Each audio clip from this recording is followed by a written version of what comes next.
Yeah, hello everyone. Good morning, Africa. This is Alain Atwine from Uganda. I'm the managing partner of Surprise Africa magazine, and it is a pleasure to welcome you all to AJERAP webinar. Today we will be diving into the African Energy Outlook, second half 2024. And we are honored to have us Mr. Kamala from the Republic of Gambia, who will be reviewing session and presentations throughout the session with explore the latest trends, challenges, and opportunities in African energy sector. Yeah, we encourage you to engage actively, ask questions, and share your perspective. Participation is crucial to making this webinar a success. Thank you so much for joining us. We are here to introduce our speakers for today. We have Mr. Bill Robert Mugabe from Uganda. Is Mr. Robert Mugabe already here? Yes, I'm here. You're most welcome. And then we have Mrs. Kani from the Republic of Gambia.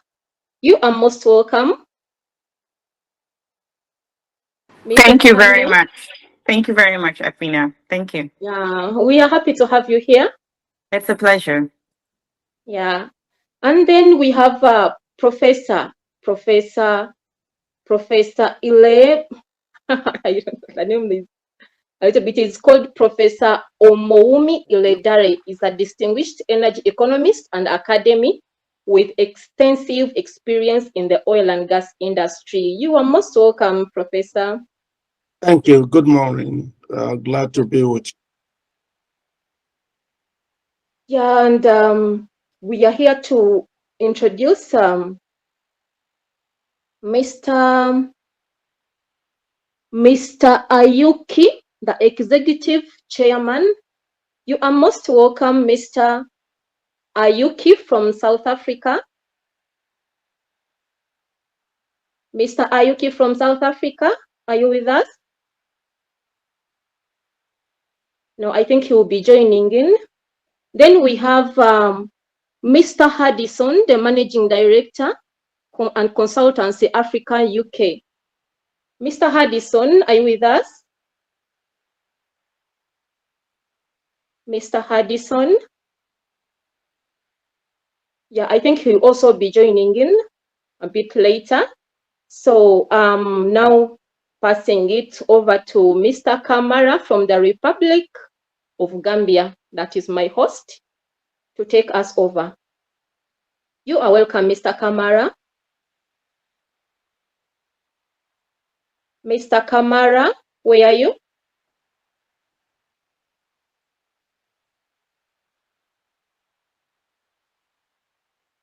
Mr. Kamara?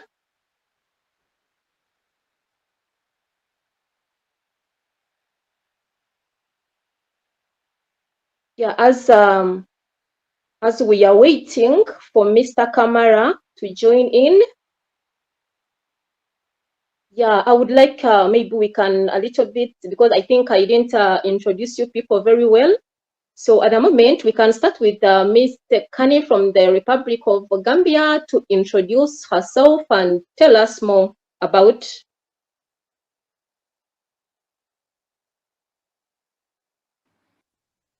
Thank you very much, Madam Afina. I'm Kenny Joktal. I'm the Director of Exploration and Production for the Gambia National Petroleum Corporation.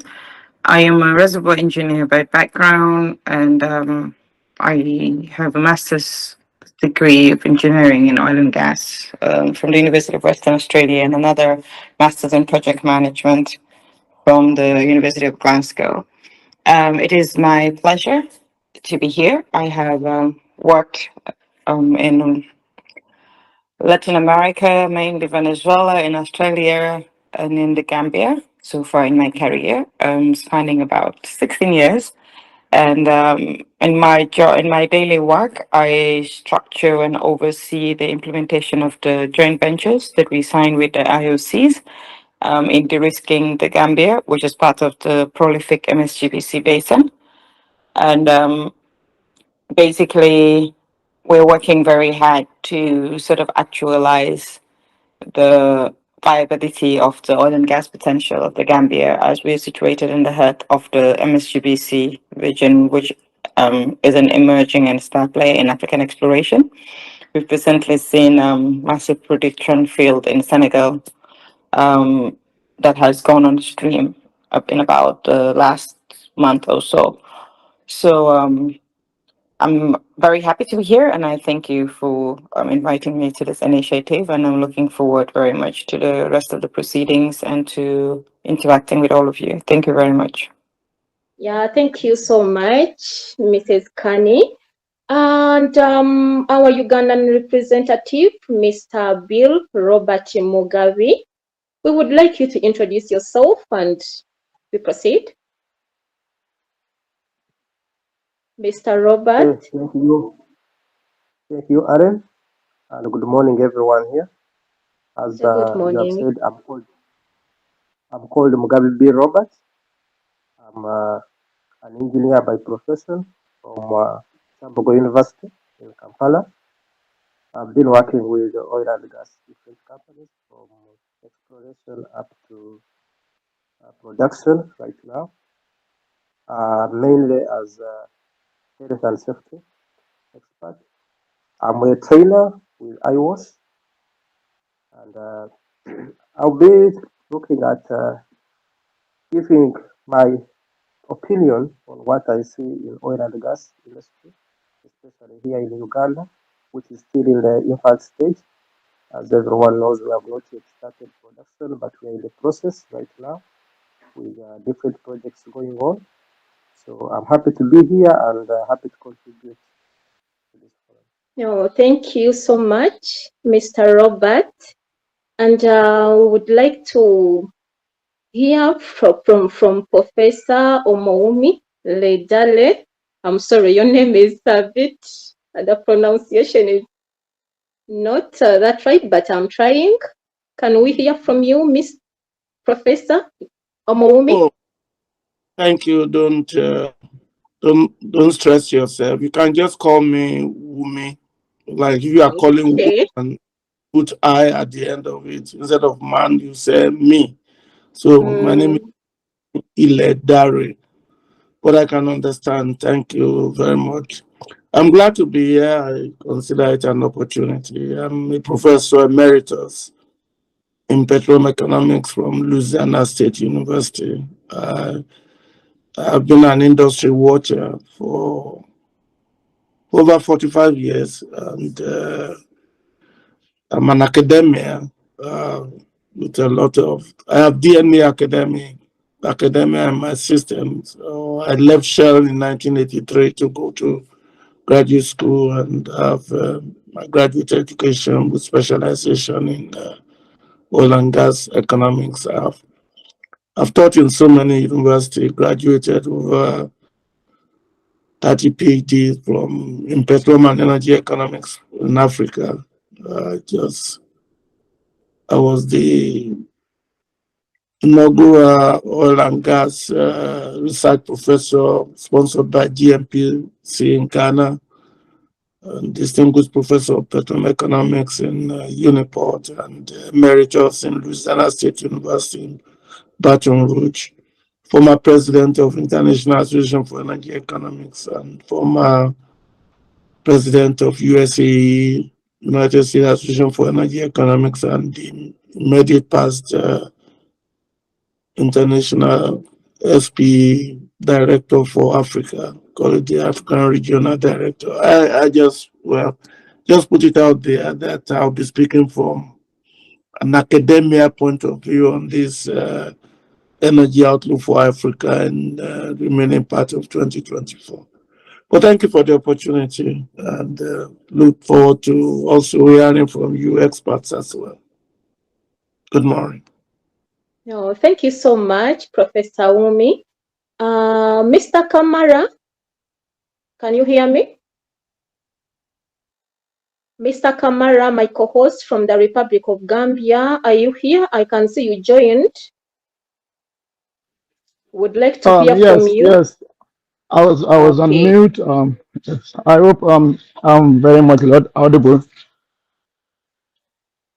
Yeah, so we are still trying to get the introductions from, because they would like to speak for themselves of what they do and all about themselves. So we are done with some and we are still continuing. I think Mr. Ayuki, I don't know if you have joined in. Mr. Ayuki is a prominent lawyer and energy industry expert. Yeah, you are most welcome, Sifiwe. That is now from South Africa. Mr. Michael. Mr. Michael, are you with us? Yeah, Mr. Kamala. Yes, please. Yeah, I think now you can take on as the main host. You take us to the review as others are joining. Okay. Just let me share my screen and I will start right away. Give me a minute, please.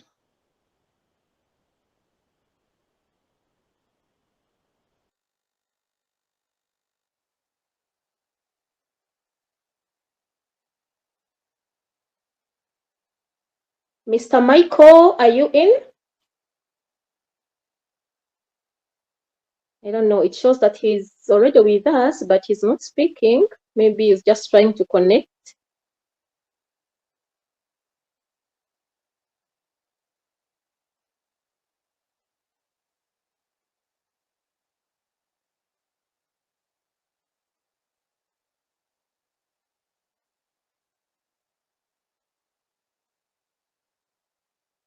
And Mr. Haddison, I don't know whether you have reached others. We are actually sorry about that time. At first, we talked of 10 a.m. Nigerian time, but then we changed a little bit to 9. So that's why most of you are very early. And others, I think they stick to 10 a.m. Nigerian time. But I think they will still find us.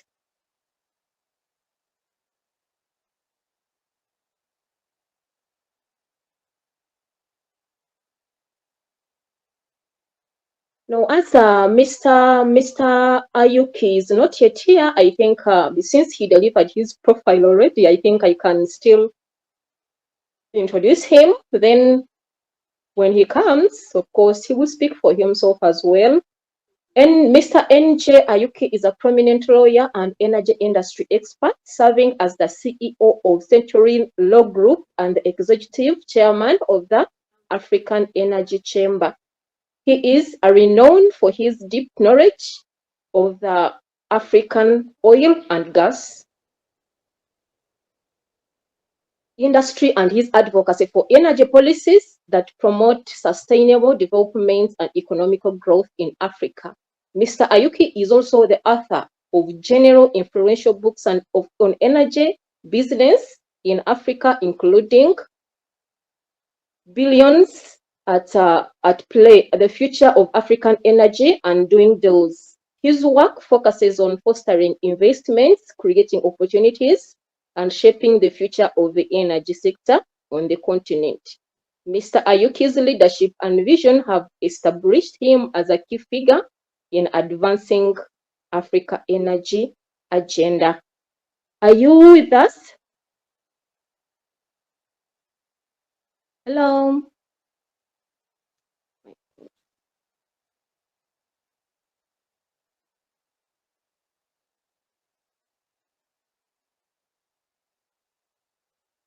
Mr. Kamala?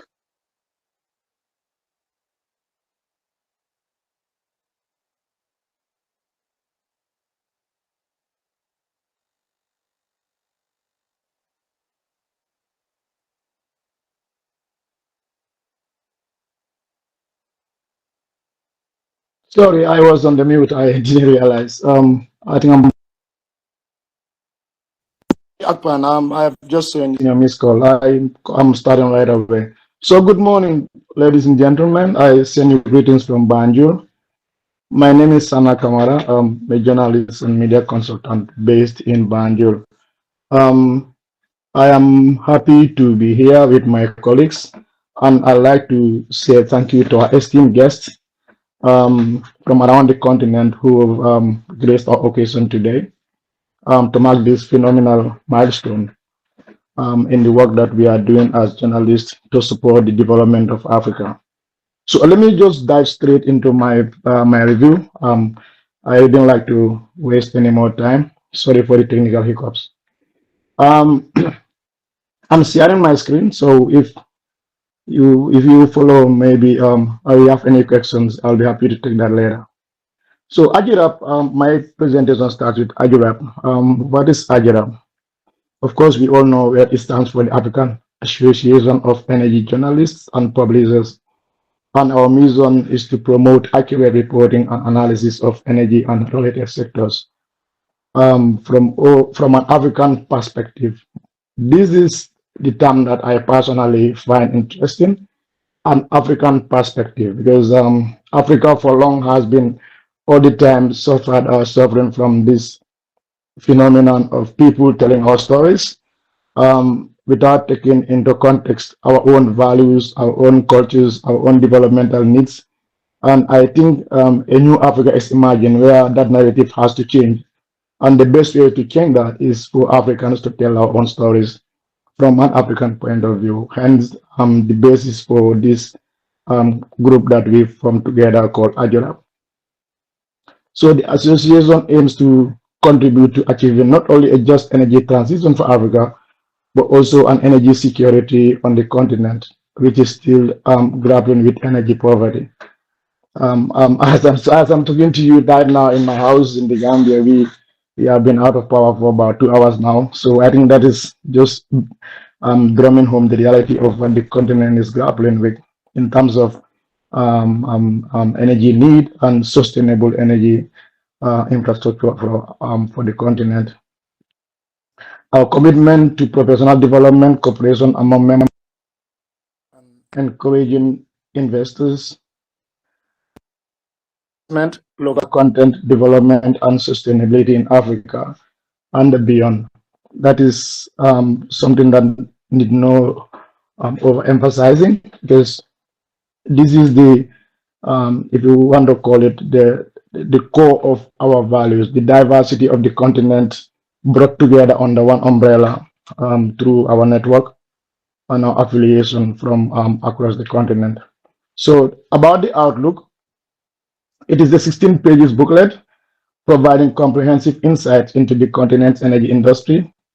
It was researched, reported, edited by professional journalists that make this association.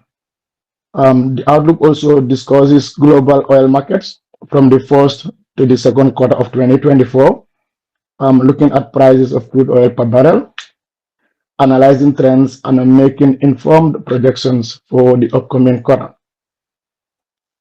The outlook also looks at prices in terms of meeting the 2024 budget targets of major African nations, including Nigeria, Angola, Algeria, Congo, Equatorial Guinea, Gabon, and Ghana. Now, if you browse further, or if you explore further, you realize that there are specific sections dedicated to exploration and production on the continent. For this, the outlook also looks at the opportunities in gas exploration and production as the main energy source and export of several African countries. It also details some challenges that countries face at the global stage. For example, the much politicized energy transition doctrine being strongly advocated by Western countries, as well as the recounts of countries that struggle to make up the risks of the 100 per country to capital investment due to the capital investment in the sectors. I'm sorry. Now, these things are interesting. If you are not a specialist in these areas, it's difficult to grapple with some of these terms. And I think later on, our experts will come to elaborate on these. But these are very important because the energy sector is quite capital intensive. And if you look around Africa, most of the economies are trying to build our economy, are trying to build based on borrowing and investment from outside of the continent. Now, that is also another big challenge for the continent. And as a result, sometimes our economies suffer because we have been imposed with conditionalities that we need to meet, that we need to change in order for us to be validated, by powers that are outside of the continent. And the realities that are on the ground today will also be highlighted in the outlook, and we'll have experts to break it down for us, one piece at a time. However, it is our conclusion that the African countries will continue to rely on gas as the main source of energy for the foreseeable future. Now, this is interesting because other developed nations are already talking about the transition to go to clean energy. Of course, for Africa right now, that might not be our priority because we have a vast untapped potential for gas, for oil, and for other sources of energy that are yet to impact our people's lives. And before you can be able to transition, even as a baby, before you start running, you have to crawl first. So we are struggling to stand on our feet. We haven't started running. So we will have to go through certain kind of evolution to get to that transition. So in the next 20 to 30 years, what is going to be the future like? What is going to be the future for energy sector in the continent? In terms of refining and distribution, the outlook also continues to Africa also continues to break barriers in terms of its capacity to refine its crude oil on the continent, with upgrades of some facilities on the continent and the commissioning of major ones like Dangote refinery in Nigeria. Of course, we are all following what's happening in Nigeria right now, and I think our experts will give us details as to what does that mean for the sub-region in West Africa and the continent at large. But this is generally to ensure multiply effect on the continent's economy and reliance on importation from global markets while filling up capacity gaps for major players like Nigeria in the sector. The other aspects of the outlook also looks at gas development, solid minerals, power supplies, renewable energy, which are all part of this outlook or are key features of this outlook. It also looks into specific country investment situations like my own country, the Gambia, Senegal, Nigeria, and Namibia. I am happy that we have one of the leading experts in this sector on this panel today, Madam Kani Joktal. She is a phenomenal trailblazer. She's one of the female pioneers in this sector in the country. So, Kani, I'm happy you're here. Your presence has made all the difference for me, and I'm really proud. It is all worth noting that this is our maiden edition of the Energy Outlook that was conceived, planned, and implemented by members of this association as a contribution to the continent's development. It is a promise, or I would say it is a pledge we made to ourselves that we won't sit back and let others tell our stories, control the narrative of our continent's development. So we present to you the Africa Energy Outlook 2024, maiden edition produced and published by AJERAP. I thank you very much. I try to be brief since we have a number of lineup of panelists and speakers who are coming afterwards. I'll be happy to take any questions afterwards, and my colleagues will also be here to support if there's anything I may have left out which is still relevant to be discussed in the review. Thank you very much. Yeah, thank you so much, Mr. Kamala, my co-host from the Republic of Gambia. Yeah, according to our agenda of today, we are now going to have a brief discussion of the reports by panel members. Yeah, and told Mr. Ayuki has come in. Mr. Ayuki? Mr. Ayuki, have you joined? Yeah, the brief discussion about the report of panel members. We are going to start with Mrs.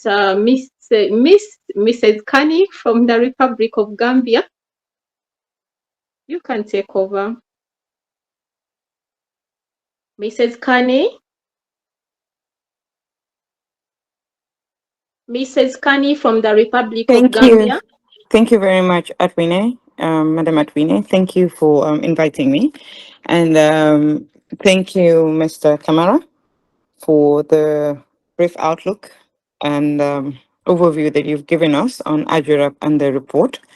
I would like to commend your initiative. I think it is a very timely and welcome initiative as we take ownership of the narratives that affect us as a continent and as a people. And I went through the report myself prior to this, and I found it to be informative and up to date on the trends and the happenings that are going on, the going ons within our sector. And I don't know if what was your plan for the panel? Do you have specific questions that you want the panelists to discuss, or are we just freestyling it, Madam Atwine? No, I think you can just the experience, the report that you have from the energy, the experience that you have, what you've been through, and all that. That's what you can maybe discuss with us. Okay.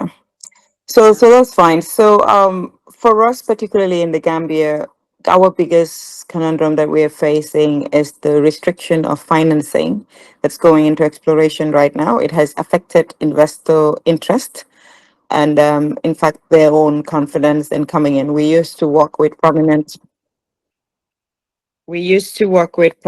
Western oil companies such as BP. We've worked with the Australian company that made a discovery in Senegal FAR.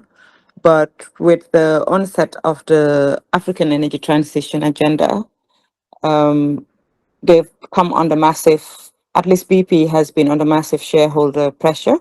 And I would also guess British government policy-led pressure to divest from exploration assets and focus on producing assets, particularly with relation to reducing the emissions and meeting energy emission targets. And as a result, the assets in the Gambia were divested alongside other strategic assets they've had. And this has caused the Gambia to struggle. We were on track to being the Namibia before Namibia of the continent. So we have experienced firsthand the effects of the energy transition in this regard. And you will realize, even in the Energy Outlook report, as mentioned, that whilst it is tutored that we should move on to transition, the question is, what are we transitioning from? Because we don't have basic energy access yet. And even whereas we accepted that we were going to let go of all of our exploring and producing assets, we don't have the percentage or the required level of investment that is needed to accelerate our renewable energy development as a nation and as a continent. So it's this catch-22 situation where you're not attracting the financing and investment required to move on with oil and gas unless we come up with innovative financing schemes that involve domestic borrowing and South-South cooperation. And at the same time, we are not even attracting the financing that is required to move on towards an idealistic scenario of entirely clean energy resources. So it's really for us to double up to realize that the old way of doing things will no longer continue and find new and strategic measures that will enable us to move on towards energy security at our own pace as a nation, as a country, and as a nation, and to ensure that we continue on with a mix, an energy mix that will work for us as a continent. So I won't hog the discussion too much. So I'll stop here for now and allow the other panelists to come in and weigh in with their own observations on the report, preliminary observations. Thank you. Okay, thank you so much, Mrs. Kani. Now, right now, we'd like to hear from Mr. Robert Mugabe from Uganda. Yeah, you can give us your report, your experience in energy sector. Mr. Robert. Okay.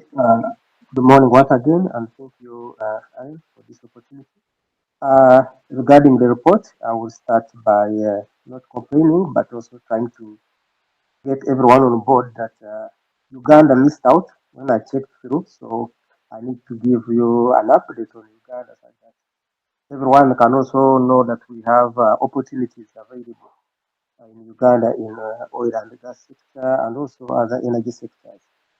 The report did not talk much about Uganda, but at the moment, everyone I think here knows that in Uganda we discovered oil and gas in 2006, and since then different activities have taken place, right from seismic to exploration, and right now we are at the middle stage where we are going into production.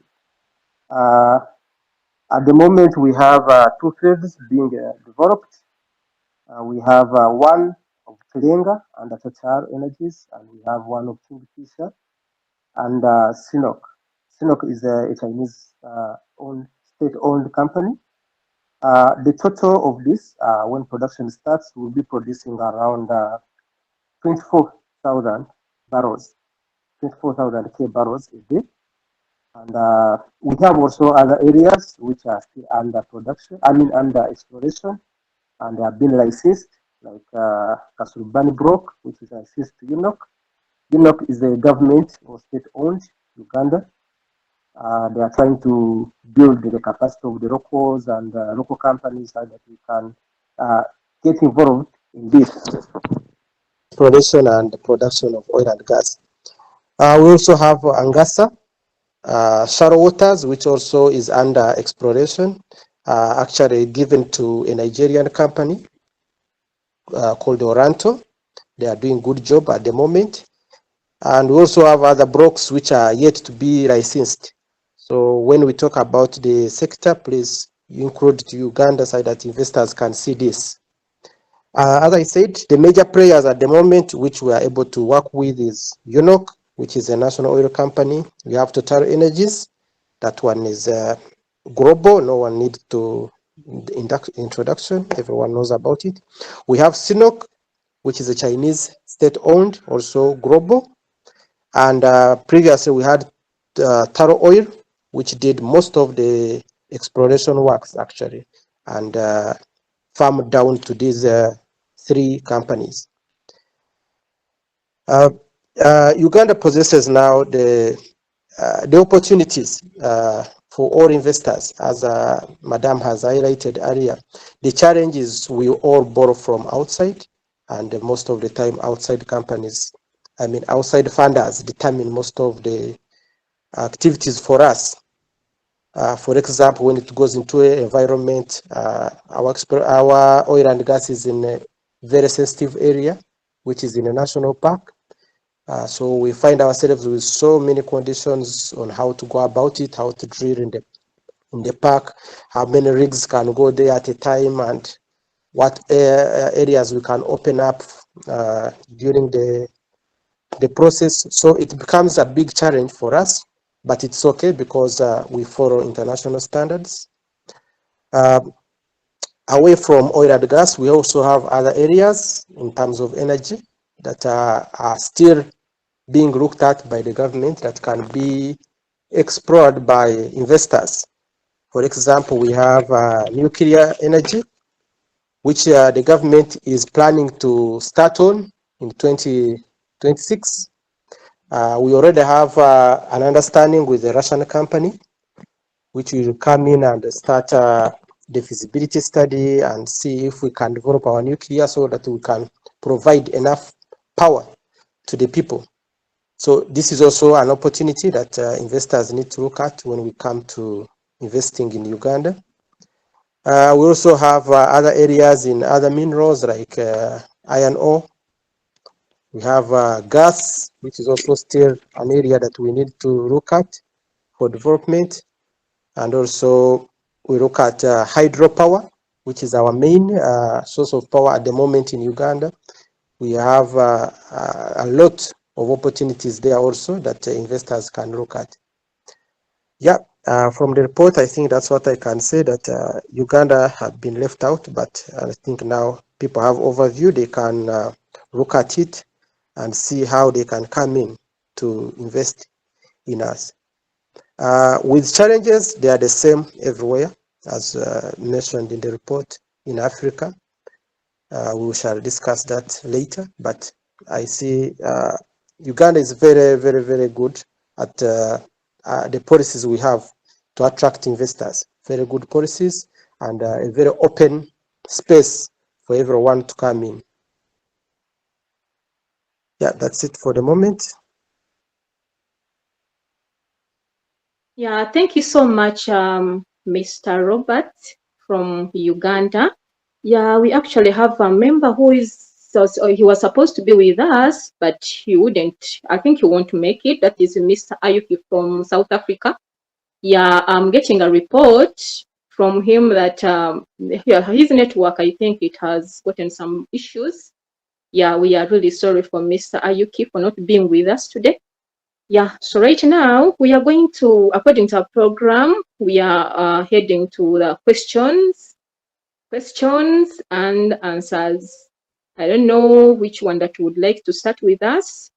You can Madam start Athena, asking I us. think you have forgotten to invite Professor Wumi to give No, us his. Professor Wumi. Yeah, no, sorry. Actually, I was supposed to tell you this. Professor Wumi, I just sent he's supposed to speak at last because he has a lot to talk about. Since African countries, we are looking up to Nigeria as our giant in energy sectors. No worries. Yeah, so Professor Wumi will speak at last, giving us everything. So the questions and answers, I don't know if Mrs. Kane would like to start.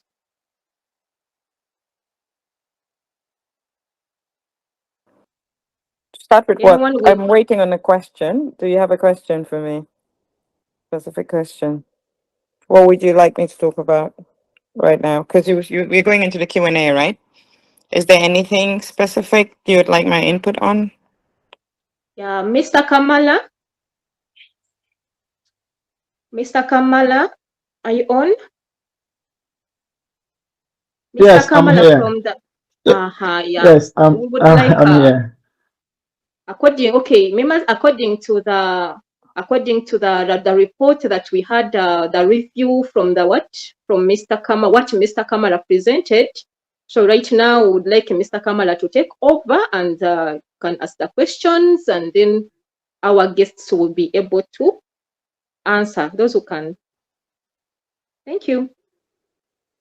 Okay. I think there is a number of questions lined up already. I have seen questions for Kani.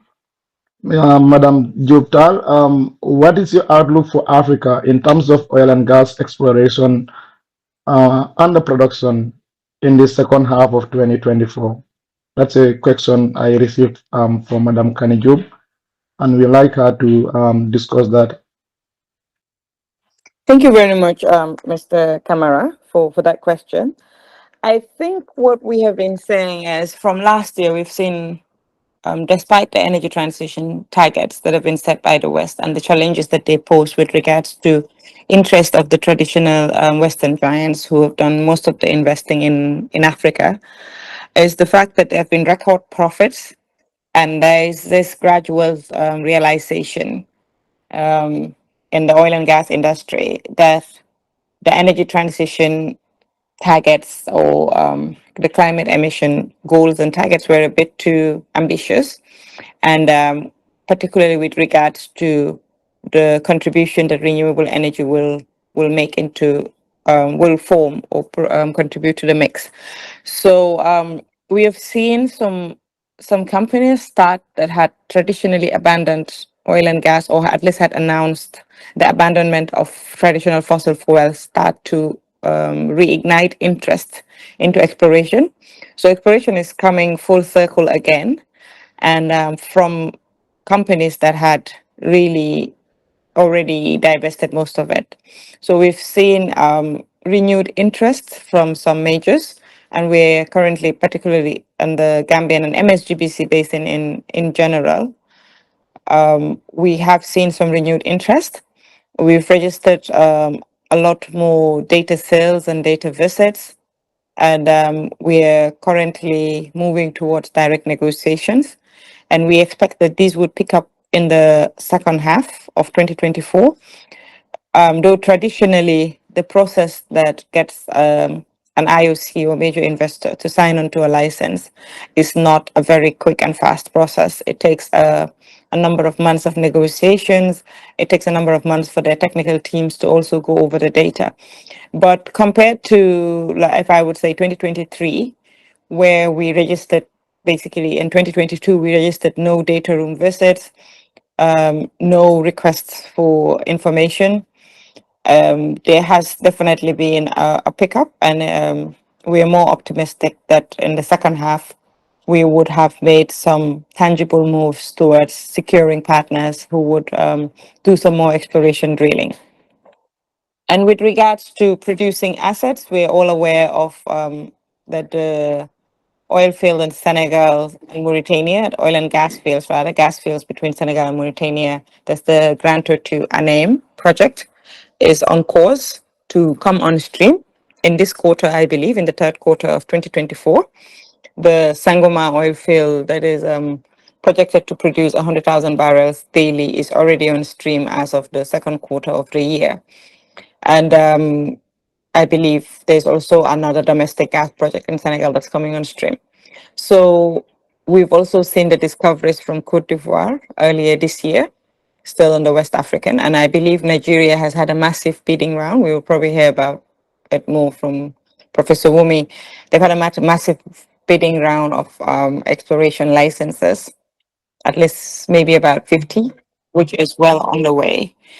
And I understand they have registered also a lot of industry interest. So we believe the world is coming around to realize that, at least for the foreseeable future, probably beyond 2050, we do need to ramp up the efforts to add new reserves and to exploit resources rather than go along with the stranded reserve phenomena that we had, believing that renewable energy is in the position to completely take over.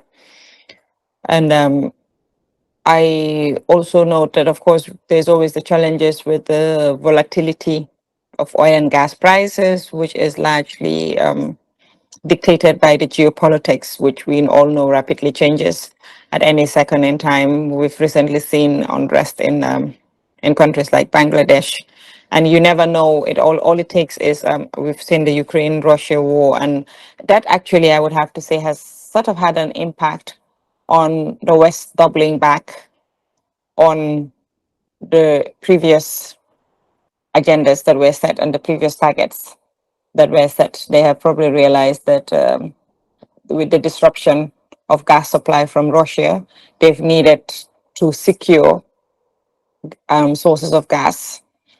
And basically, that would be my outlook for the second half of this year. Increased exploration activity, perhaps stabilized production from new and ongoing fields. And yeah, thank you. That would basically be it. Yeah, thank you so much, Ms. Kani from the Republic of Gambia. Thank you so much. So right now, I'm going to invite in Professor Wumi to speak on behalf of Nigeria and other African countries. Professor Wumi. Thank you again for inviting me, and let me make a disclaimer, because I'll be speaking on just on my behalf, not necessarily representing what typical Nigerian government worker or government official will say. Let me just commend your organization. I think this is very, very impressive. In my country, there's a tribe, whatever you call your calabash, that's what they will use it for. If you say your calabash is for carrying bright, precious materials, then they will use it during the wedding. If you say your calabash is for drinking water, then they will use the calabash to drink water. If you say your calabash is for carrying dots, then they will use it. So, I mean, speaking for Africa, and I think it's a very commendable step that you are taking, and I must congratulate your team for doing that. Yes, I think you have what I call robust reporting of what you think is going to be like in this second half of the year. If you look at 2021 as the base, Africa is not necessarily doing badly, even though we tend to get negative results with respect to direct investment flow. I wouldn't say, unfortunately, that you will now have competing nations looking for funding for their exploration and development activities and other energy investment. And that's why I think it may not be something that will come into play in this next 6 months of 2024, but it creates hope. That is the Energy Bank. I think there's anything that Africa needs to be thinking more about is how to finance most of the projects that are required to grow our economy. Thereby, we can retain the profit. Yes, if you look at the global oil market dynamics, there are things that are not necessarily under the control of Africa as a continent. And the number one thing is funding to develop our energy resources that are abundant. You may even come to terms with the fact that most of the discoveries that we have in Africa were with not necessarily new technology, and basically the opportunity to develop, to find more is there. That's what you see technology has done. I usually tell people that oil and gas existed in Ghana even as far back as when Nkrumah was the president of Ghana in the 50s. But it took almost 50 years after Ghana independence to discover petroleum. So technology is key, cost is key, and price is key to be able to attract investment. And that's why we are going to use Nigeria as an example, which I think emerging African oil producing countries must pay attention to and learn from their mistake and try not to export models even in their development strategy. You will see local content is very key. And I do not want a situation in which local content is looked at as making millionaires that are citizens, but be looked at as using resources within the African domain to develop. And that's why I think going forward, which I think UNYUK has advocated, regional cooperation is very important. And that's why I think we emerging Africa countries must move away, that's going beyond this year, away from just chasing hard currency as the objective for developing their exploration and production activities. They must find a way to use the raw material to expand and create multiplier effect. And that's what you can learn from Nigeria in terms of indigenous participation in the oil and gas activities. Let me pause again and talk about what will happen within the next 6 months. You will observe that many assets are being divested in Nigeria from international companies to indigenous players. Now, I don't expect that one to happen in the emerging African oil and gas producer, but what that would do is to get the international oil companies getting more involved in some of these emerging African countries. And that is even playing out now. You've seen the investment from Nigeria, and you have seen increase of IOC participation in the emerging African countries. You can expect that to continue to play out. And if I'm advising the emerging African producer these 6 months, I want them to pay attention to governance culture.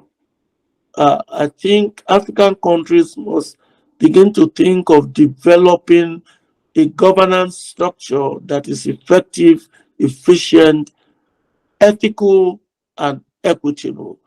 And again, you could see that's what Nigeria is doing with respect to trying to expand what we call mutuality of interest. Don't leave out the community where oil is being produced so that they can experience development that is commensurate.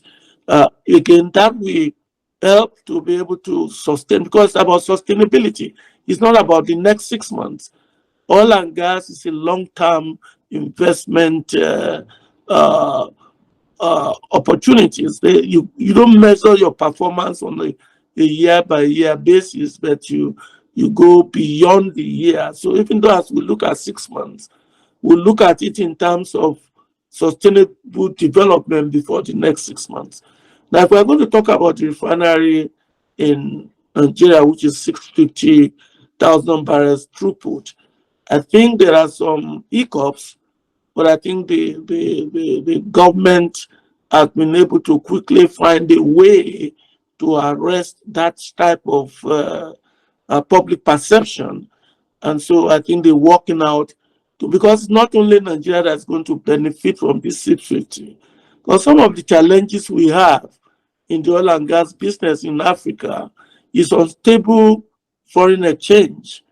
So I remember when I was in Ghana in 2019, $1 was about 5 cedis.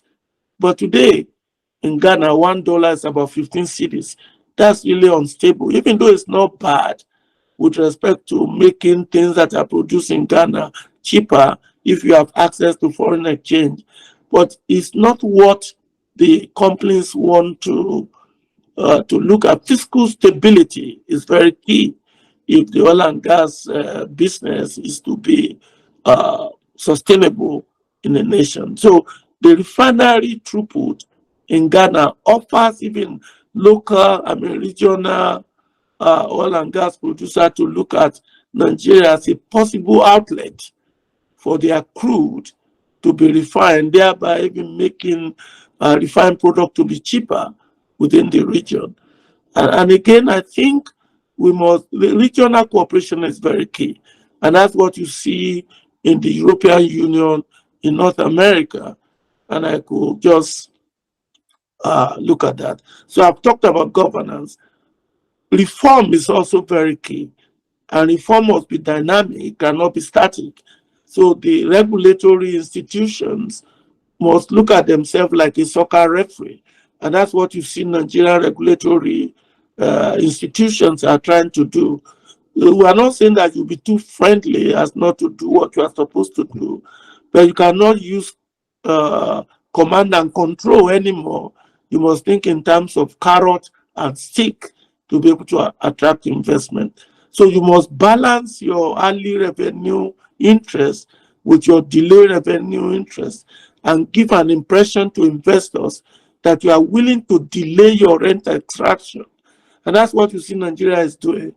And in terms of making sure that their incentives, their taxes, and their fiscal regimes are attractive and at the same time competitive, because you are not isolated now and the funding is very limited. I don't know how much time I have, but let's look at what energy transition is doing even to the African oil and gas producer. Yes, the concept of energy security, energy equity, energy sustainability must be balanced. And Africa must not use the transition rapidity in one region for themselves. So you cannot abandon what you have that is evolving, but you can develop technology, human capacity that can actually reduce the emission that is emerging from the use of petroleum. And I think there are rooms for us to develop that technology. So I think the future is not bleak as people want to believe with respect to exploration and production. And then you can see even the international companies are coming to the realization that abandoning oil that quickly can have or lead to what I call global energy crisis. So they are trying to develop what I call energy mix strategy. So I will continue to encourage African producers not to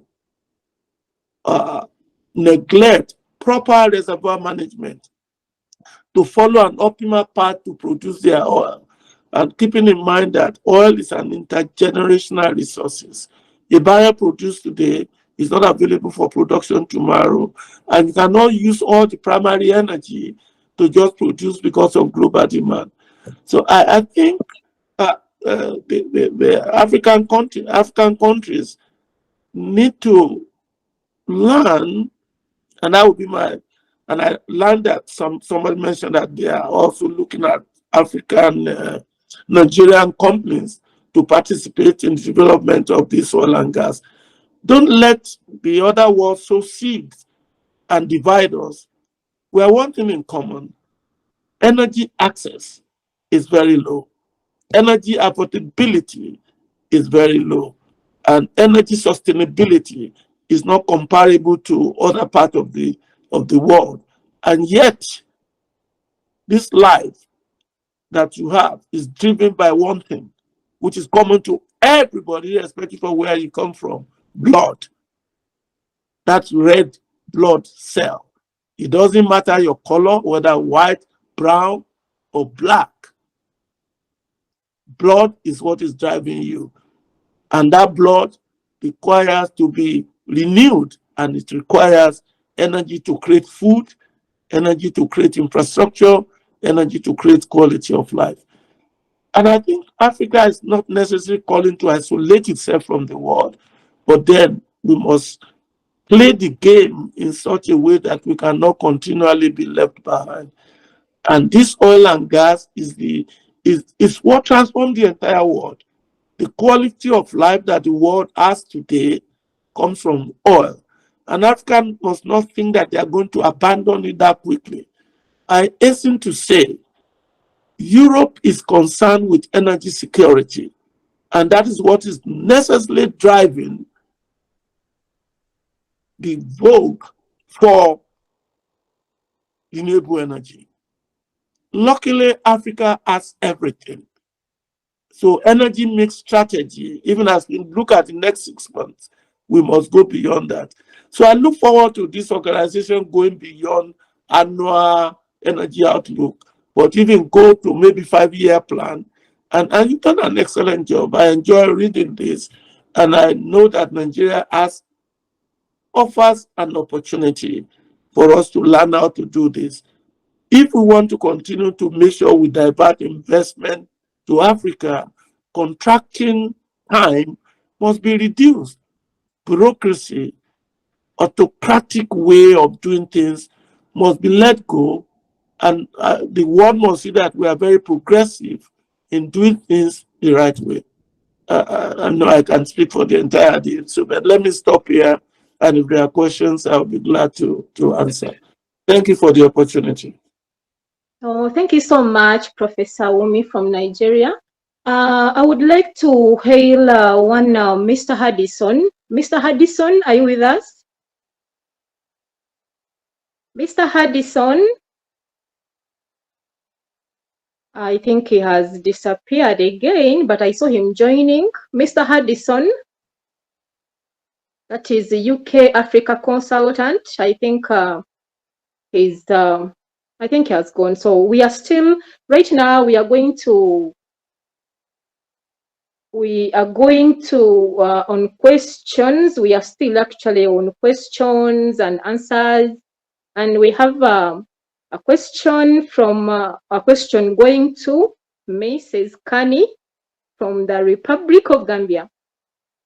The question is, what is your outlook for Africa in terms of oil and gas exploration production in the second half of 2024? Mrs. Kani? Madam Atwini, I believe that's the question I answered shortly before Professor Wumi came on. I No, okay, spoke on okay. what we expect for exploration and what is going on with production. That we expect production to be stable and exploration interest has been picking up. So we expect to see deals signed by 2025. But I did Okay. speak on that at length, yeah. All right. And then there's a question here for Mr. Robert Bill from Uganda. Mr. Bill, are you with us? Yes, I'm there. Are you listening? Yes. Yeah, there is a question here coming to you. In what ways is the government of Uganda and investors prioritizing local content? That is your question. Okay. Thank you, Alan. Actually, before the question is what I wanted to talk about, what Professor said. If we have to continue producing, which we know in oil and gas, this business is still going on for more than 50 years to come. So we need to create capacity for our local companies and also our local people. I'm happy with Nigeria that at least at this moment they have developed some local companies that are able to even bid for other areas of exploration in other countries, which is a very good step. Uh, Back to the question for Uganda, we have a very, very good policy regarding local content for both sides on the labor and also on the local companies participating. What the government did was to ring fence some areas of, of services, which services must be provided by local companies. Uh, when the major come in, wins the bid, there are some other services that they will require. And those services, they are those ones which are strictly for local companies. Like, this area, the international companies cannot bid. It must be a local company. Also, in other areas of labor, there are some positions that have been strictly ring fenced for locals. Like in this position, the local company, the local contractors must be the one to fill it. We have also a strategy where the the transition is going on. The position is held by an international person or an expatriate, but is given certain lengths of time that he can work with. Behind him, there is a local person, so that within 3 to 4, 5 years, this person leaves and the local person takes on. This is not a disadvantage or an advantage to any of the parties, but this is to encourage African or Ugandans to participate free in this industry and also own part of this. At the same time, also retain some revenues here. For example, if we come to particularly in Uganda, areas like civil works, minor civil works of maram roads, catering, all these areas are left for the locals. When it comes to areas from supervisors to lower supervisors, officers in civil, in safety, in all areas are given to local people. Then the managerial positions still held by expatriates, but behind them they are working with local people who will be in charge after their work license expires. So regarding local content, I think Uganda has one of the best. I think after researching from all other areas, we have one of the best policies that is guiding us, and it's actually being welcomed by all the major people, major companies that are coming in. And at the moment, if you look at the percentages, I was looking at the report for this year. We have almost 90% of the local labor being employed to work at Terenga project, which is a very good thing for us. I hope I've answered the question. Yeah, thank you so much, Mr. Robert Bill Mugabe from Uganda. And we have our last question going to Professor Wumi. What will likely be the average oil price in the second half of 2024, and how will that impact of African economies? Professor Wumi, that question goes to you. Oh my goodness, I've become a billionaire. Nobody has been able to predict precisely what the price of oil will be from one period to the other. No, if you plot IEA projection over the years, when they say the price of oil will go up, you will see it going down. However, looking at the dynamics in the world today, with the war in Ukraine, instability in the Middle East, and the election in the United States, and with OPEC determination to not have excess supply, I think you can go pretty well along what you have said, between $70 to $90 per barrel. And I think we cannot look at a static point in time. We have to look at the trend. I think what we have now is between $80 and $95 per barrel. And so looking at the economy of the world in an inflationary trend, I think there's hardly any country in the world that is not experiencing a rising cost of living index. And so the price of oil could not just be in the rising trend. We will expect between now and end of year, maybe Nigeria may not like that, because since Nigeria is not producing as much, a high oil price is good for them to be able to meet their budget need.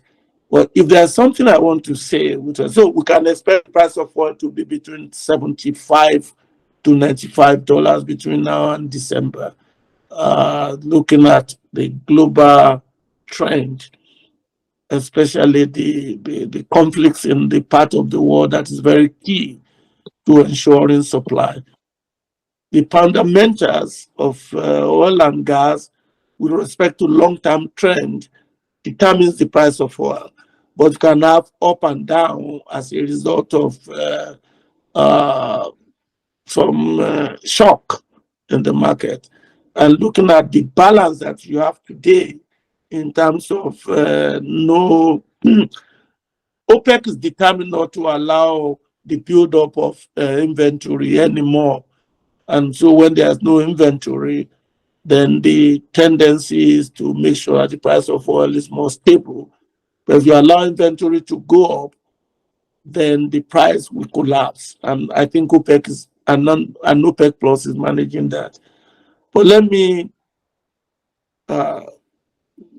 say something with respect to the global economic trend. The economy has actually moved past the impact of COVID-19.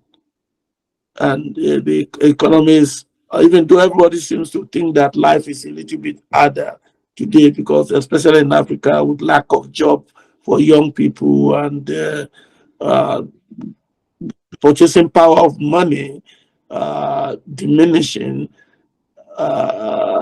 yes, the quality of life is not necessarily going down, except for that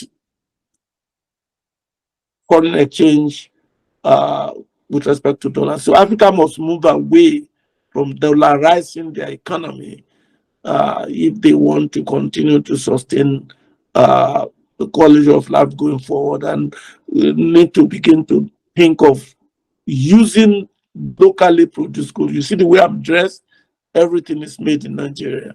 My cap, even my glasses was bought in Ghana. So I think there's going to be stable oil prices. And let me quickly respond to exploration and production activity. Nigeria has 37 billion barrels of reserves.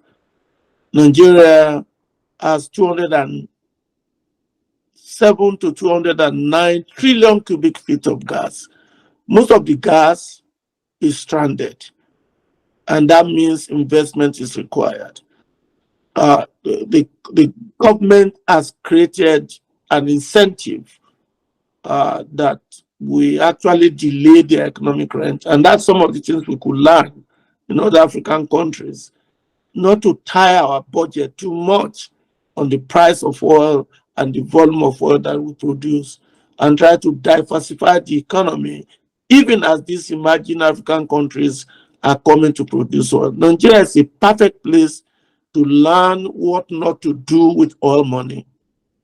And we hope that even as we talk about producing more oil, Nigeria is going to be able to increase their oil production. I'm not sure they can get to 2 million barrels per day by December, but there are things in place to go back and reopen those assets that have not been producing, because the countries that own them, the companies that own them have higher desired earnings. The companies that are buying them, they don't have the type of overhead that the companies that were producing them before. And so that will help. And if there's the final thing I'm going to say is that all these emerging oil and gas producing companies must think about capacity building. Because some of the cost of producing oil is because you don't have the technology and you don't have the manpower. So you then have to go and source for expensive manpower. If you are able to build local capacity, and that's what you see, that if I'm going to advise all the emerging oil companies, learn from Shell Nigeria. If you look at all the indigenous players in the oil and gas today, they passed through Shell in the early days of their career. So in your development and expanding your production, make sure that you are building capacity. Capacity in the government that will regulate the oil and gas industry, capacity in the banks that will end up funding the asset, and capacity for participating in the oil and gas. It pays in the long run, because the international oil companies are looking for big volume, low cost, irrespective of what the price is. And all the emerging companies must keep that in mind, that when your volume becomes low, the way they are moving from Nigeria is the way they will move to another petroleum producing region. So you must plan for the future. Thank you very much. Yeah, thank you so much, Mr. Professor Wumi. I'm seeing Mr. Michael raising the hand. Mr. Michael, do you want to contribute something? Mr. Michael? No, as Mr. Hello? Michael. Okay, you're most welcome. Thank you. So, Prof just said that oil producing nations or African nations should not tie their budget to the volume of oil they produce or the oil they are producing. I want him to let us know what other areas does he think that these nations can explore in order to maybe prevent situation where oil prices goes down and it affects their, or it throws their budget into disarray. Thank you. Oh, thank you so much. Right now, we are glad to welcome Miss Grady Mbono from South Africa. Are you with us? Mrs. Mbono from South Africa. I think he works with Mr. Yuki since he couldn't be around, but I think I've seen her joining in. Are you with us, Mrs. Mbono? Oh, yes. Hi. Hi. You're most welcome. Thank you very much for having me. I'm a participant today. Yeah, Grady Mbono, we understand you work with African Energy Chamber. Yes, I do, ma'am. Yeah, so I think you can introduce yourself and then we proceed. All right, good morning, everybody. My name is Grady Mbono. I am the Communications Officer, Media Liaison, and the Executive Administrator at the African Energy Chamber. The African Energy Chamber is an advocacy group in the oil and gas industry. Thank you. Okay. So I think we have, can you tell us about on what African Energy Chamber is doing to boost oil and gas investment? Mrs. Grady? Hello, yes, can you hear me? Yes, there is a question coming to you. We would like you Okay. to speak on what African Energy Chamber is doing to boost oil and gas investment. The African Energy Chamber serves as an advocacy group. So we are based in South Africa with our executive chairman, Mr. NJ Ayuk.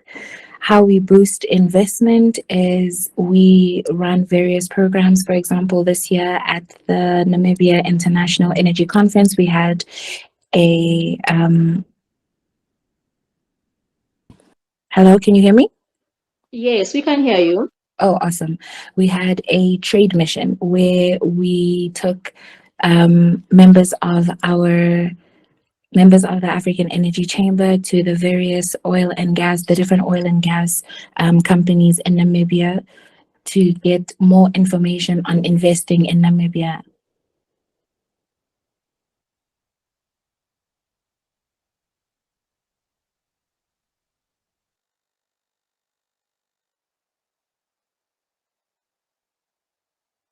Hello, Miss Grady.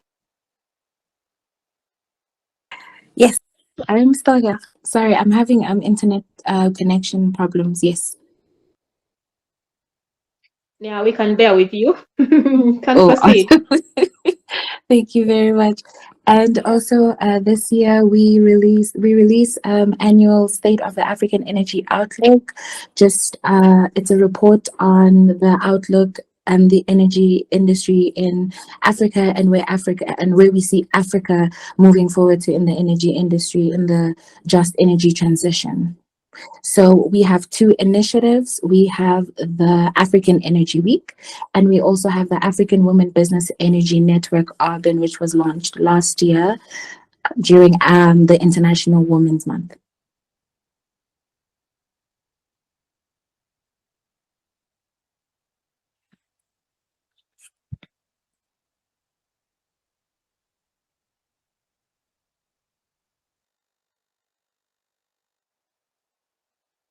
Are you still on? I think the network is really disturbing her. I think Mr. Michael, you want to say something? I can see you raising your hand. Yeah, you can proceed, sir. Mr. Michael?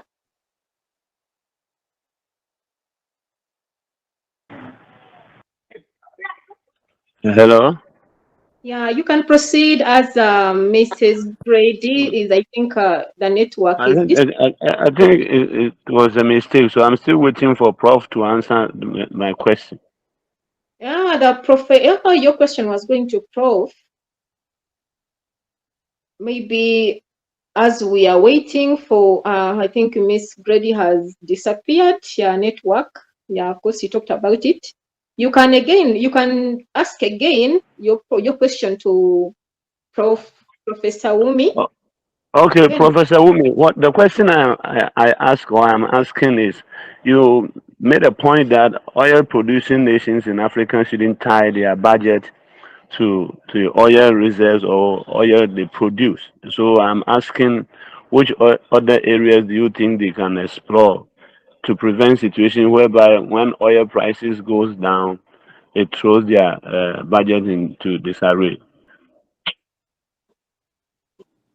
Thank you. That's a good question. I mean, for somebody like me, I advocated, and there are a lot of support that there must be a revenue management, oil revenue management that has intergenerational consideration. And Ghana offers a very good example that I think every emerging countries should try to learn from, where not every money generated from oil is used for the budget.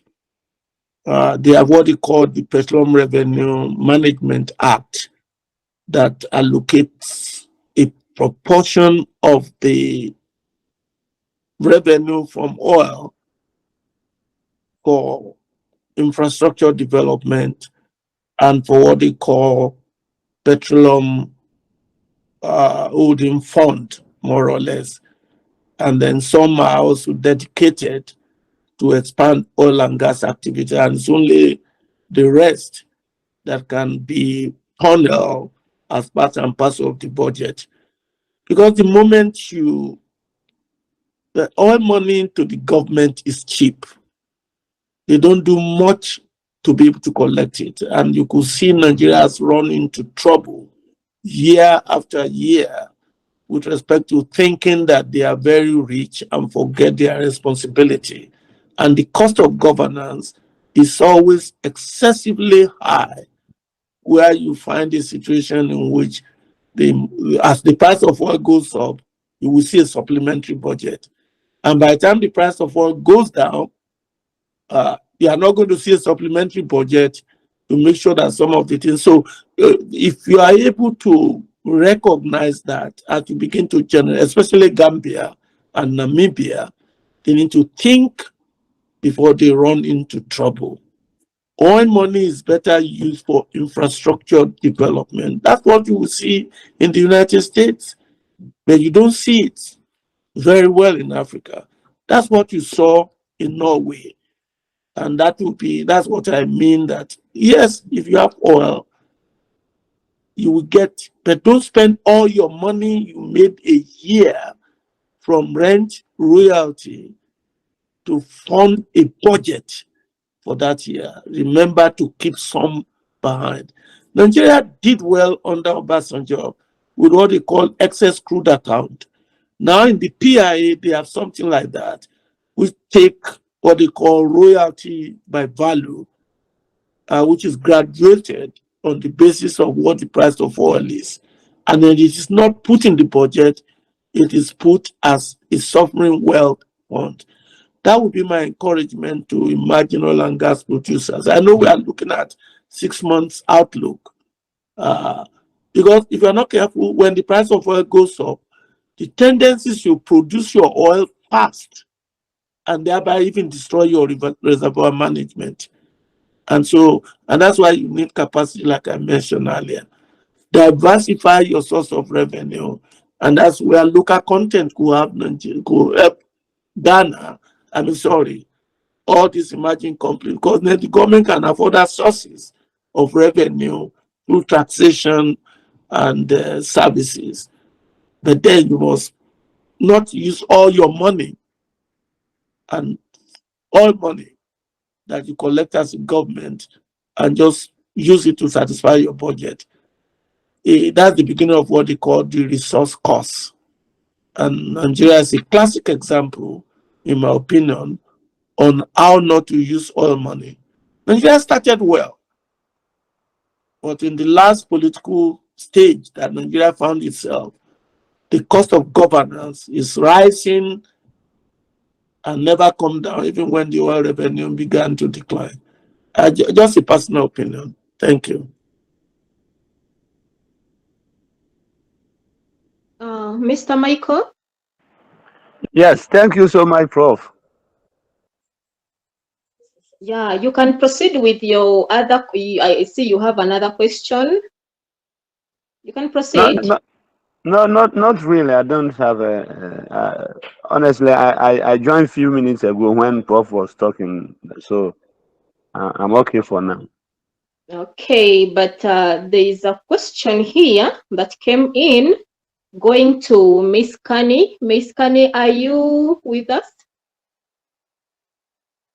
Yes, I am. Yes, I am, Madam Atwina. A question here for you, and it goes like, in view of the funding and other problems you have identified, what is your perspective on the emergence of African Energy Bank, and what would you suggest as strategies to be implemented in utilizing African Energy Bank deliverables?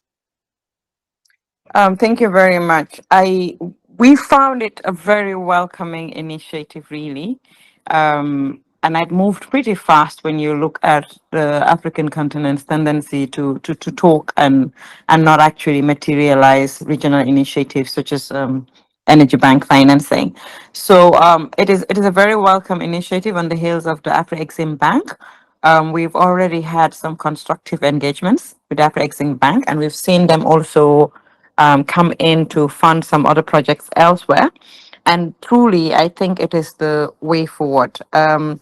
Project financing really, you see in the report that there's something about 2% of foreign direct investment flows coming into Africa in a year. And if you also look at project financing, global project financing elsewhere in the world, only about 4 to 6% comes into Africa on a yearly basis. So we really need to, I'd like to acknowledge the insightful advice given by Professor Wumi. I would like to also assure him that these are all things that, as emerging economies and countries in oil and gas, we will be taking on board.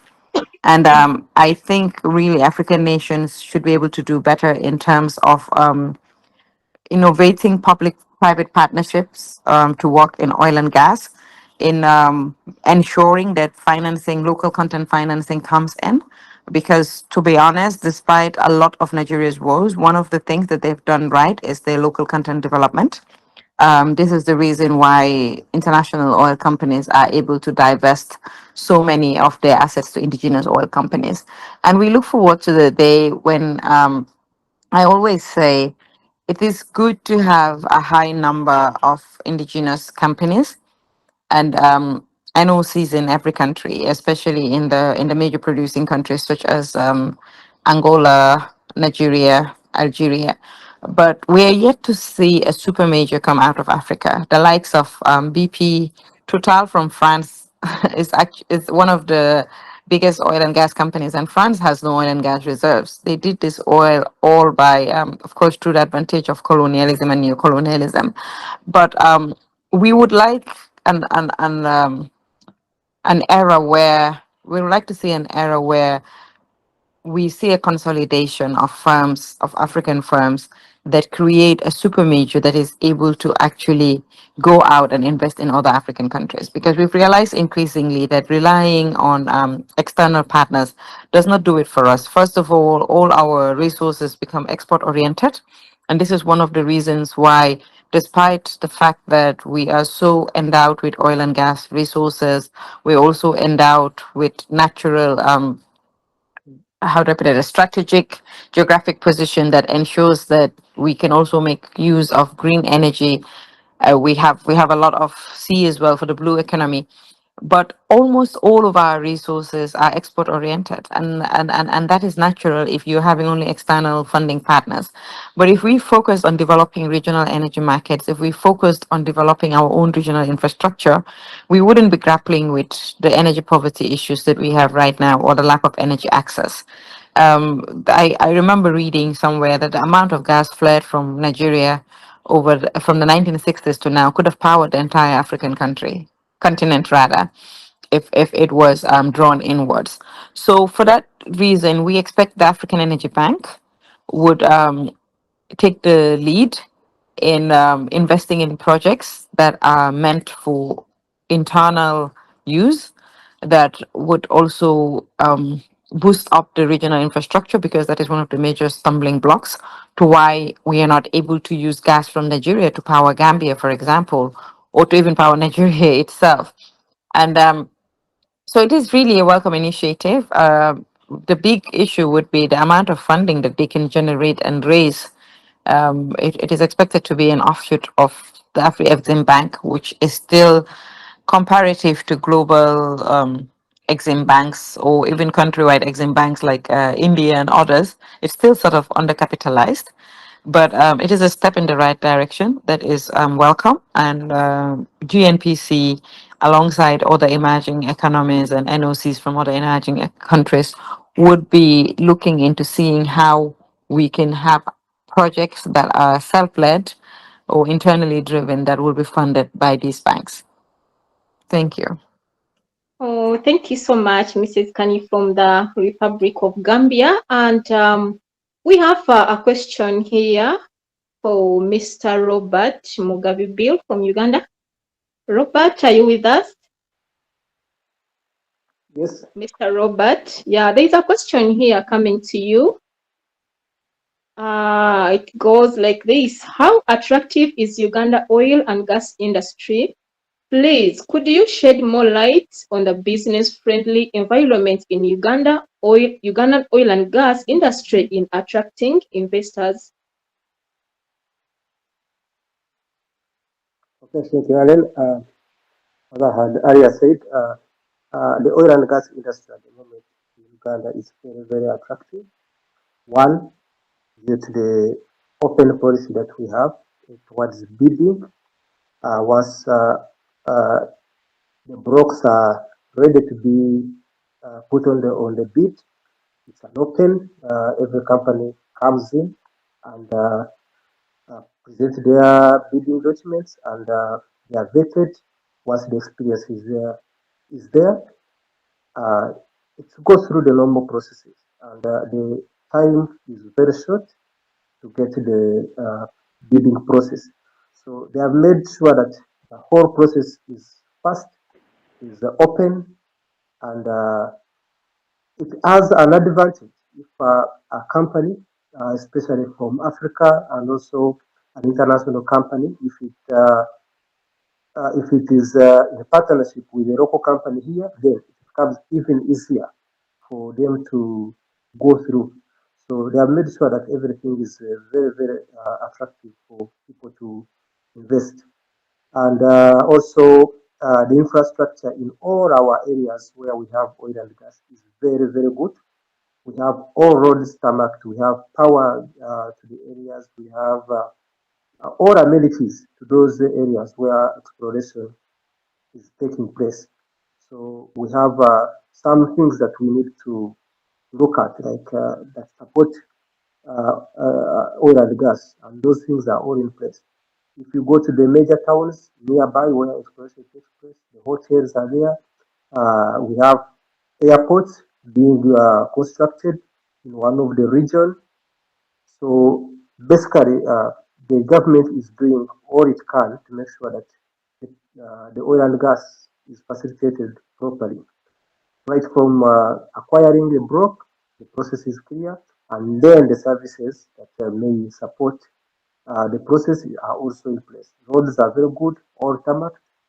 Hotels are good, being constructed, and also, as I said, we have airport right now being constructed. It's about to be finished next quarter actually of this year, and yeah, that's what the government has done to make sure that we attract more and more investors to come in.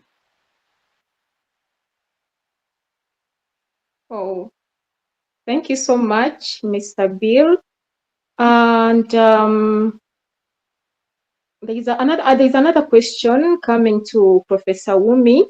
Yeah, it is from Mr. Oredola Adiola, Senior Partner, Advisors Report. And it is saying, I want you to speak to the impact that African Energy Bank will play in the next 6 months and few years. What new should be major priority areas to be taken through to this bank? Yeah, this question is going to Professor Wumi.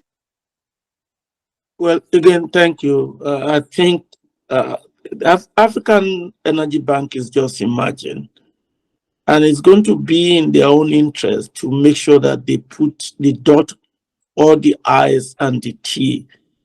Within the next 6 months, what it can do is to ensure information dissemination.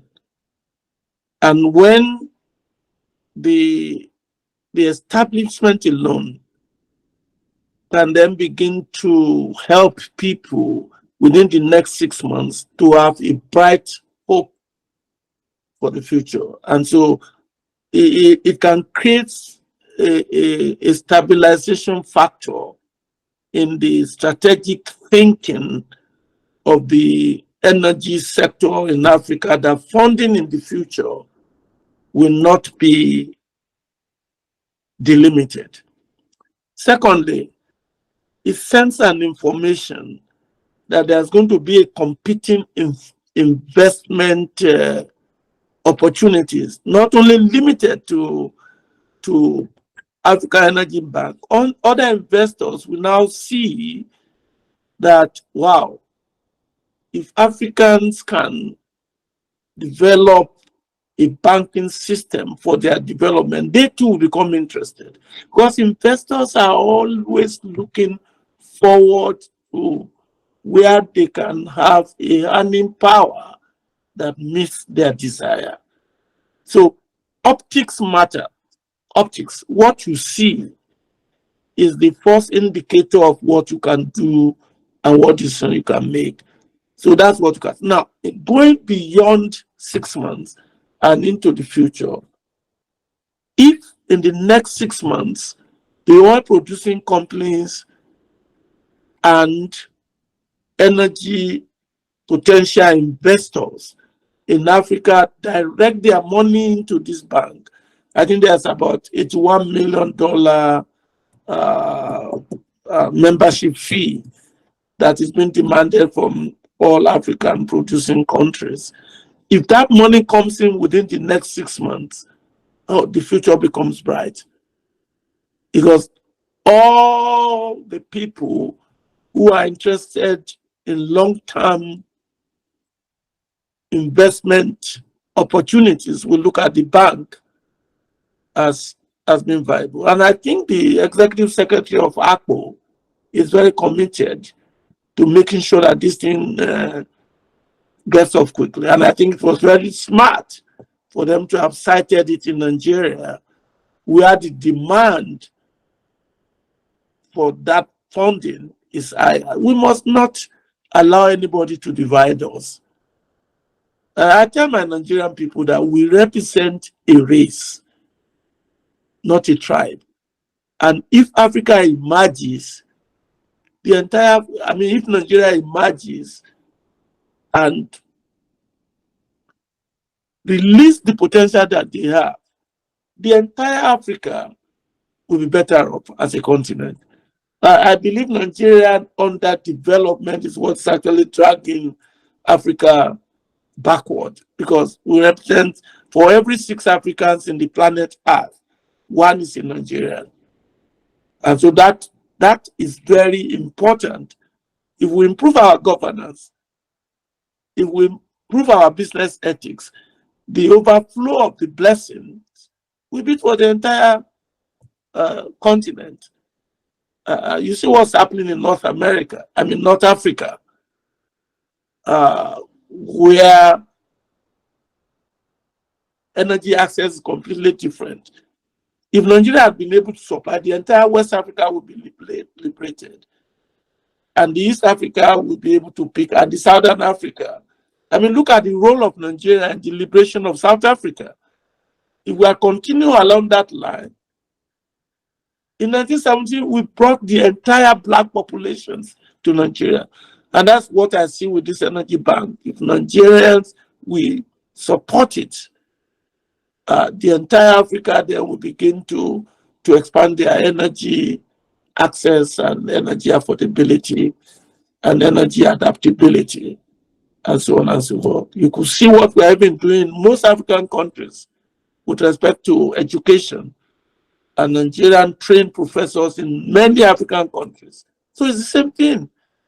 When you will see very soon, if this energy bank, many African countries will be able to go from one country to the other to invest. And that's what I think we need to promote, inter-regional trade. It's working in North America. So I don't see why Africa cannot copy it.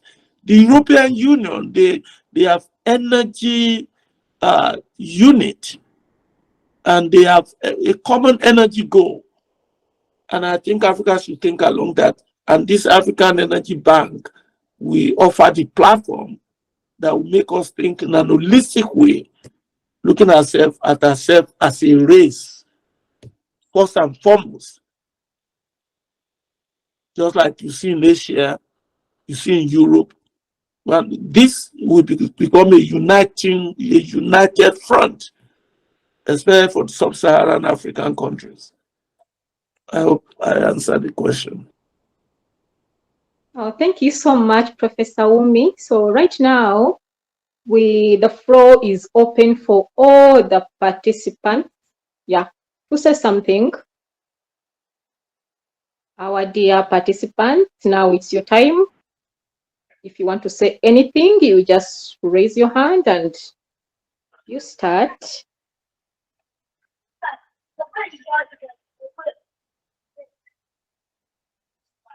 Mr. Michael? Hello? Yeah, we are Yes. listening. Yes. Kani Job mentioned the fact that if you look within Africa, we are here to see a consolidation of African oil companies coming together to become a super major and maybe taking contracts in oil and gas producing nations.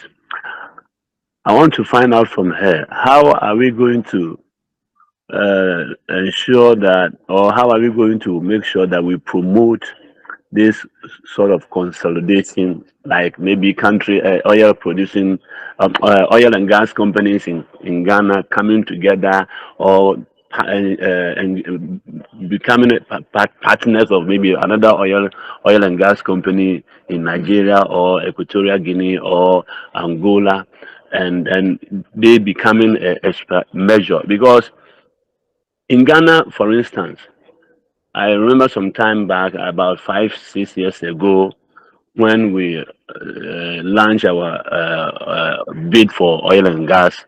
These multinational oil companies were the ones that submitted bids. In the end, even the few indigenous oil firms that came together, they were not able to pool resources together to be able to explore the blocks that they were assigned to. So how are we going to make sure that she has had opportunity to speak on various international platforms? How are we going to make sure that we convince these indigenous firms to pool resources together in order to become a multinational, like we see Shell, we see Chevron, and others super majors? How are you going to do that, especially with the emergence of Africa Energy Bank? Thank you. Thank you very much, Michael, for that observation. I think it requires a multifaceted approach. First of all, perhaps the governments, regional bodies, and this African Energy Bank must sort of preach this gospel, because one of the main challenges we see with local content is that local firms are unable to match up to international multinationals. They're unable to match up to their financing powers, which is very key. The capitalization required for oil and gas projects is really huge, and of course the technical standards. And the more fragmented we are, as the locals, the more difficult it is. It plays more to the advantage of the international firms who've had like a 50-year, in some cases up to 100-year head start. So the only way to go really is there has to be this paradigm shift and an attitudinal change to realize that coming together to get 20, 30, 40, 50% is better than fragmenting and each one getting a 0% or 1 or 2%. And then the other companies that really have a leverage in the development of an African super major, so to speak, are the national oil companies really of long producing countries. But then I'm sure Professor Wumi would have a lot to say about how, for example, studying the national oil companies from Sonangol to NNPC, there's a lot to do to fix the in-house before you can even move ahead. There's a lot of corporate governance restructuring to do. We see that the Nigeria Parliament recently passed the PIA that was in the lodge for about 10 years, took 10 years to pass, but which augurs for actually a good dimension. For the first time, NNPC is privatized, and there's nothing stopping